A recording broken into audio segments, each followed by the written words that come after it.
Kenapa sih Tuhan menginginkan kita menabung?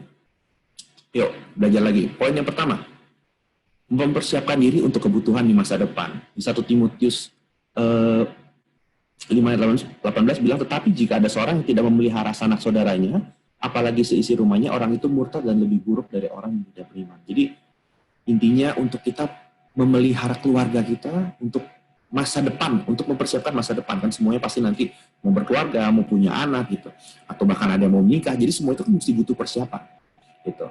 Kecuali kita anaknya Raffi Ahmad gitu kan, kita mesti mempersiapkan gitu ya. Jadi kita mesti nabung, karena kan uang nggak terkumpul dengan sendiri, kita mesti siapin semua. Bahkan untuk menikah, beli rumah, kendaraan bermotor, semuanya harus tabung dari sekarang. Yang kedua, nah mempersiapkan untuk hal-hal yang itu maksudnya hal-hal yang tidak terduga ya, maafkan singkatannya. Mempersiapkan diri untuk hal-hal yang tidak terduga. Jadi secara praktis gini, menabung tuh bisa menjaga kita di saat-saat tak terduga. Bahkan saat-saat pandemi kayak begini, atau misalnya mendadak kita kehilangan pekerjaan, atau amit-amit kita kadang mengalami sakit gitu ya. Jadi kita butuh tabungan ini untuk hal-hal yang tak terduga gitu. Dan kita juga ngalamin, kemarin mungkin beberapa teman-teman tahu papa mertua kita sakit, dan karena sakitnya udah cukup lama, nggak sempat punya asuransi, dan akhirnya biayanya sangat besar gitu. Biayanya sangat besar karena sebulan ada di rumah sakit, dan bersyukur ketiga anaknya punya tabungan untuk bantu mengcover. Kalau enggak, yang terjadi adalah kita nggak punya persiapan, dan akhirnya kita, yang kembali yang tadi ayat pertama dibilang, kita akhirnya hidup dalam kekurangan karena kita nggak punya antisipasi untuk hal yang seperti itu.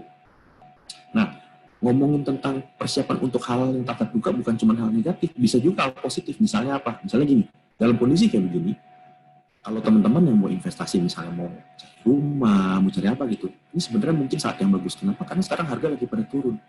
Tapi kan untuk terjadi hal seperti ini, kita mesti punya tabungan. Jadi misalnya kayak sekarang, saya lihat ada beberapa orang yang pengen jual rumahnya dengan harga murah karena ia perlu uang.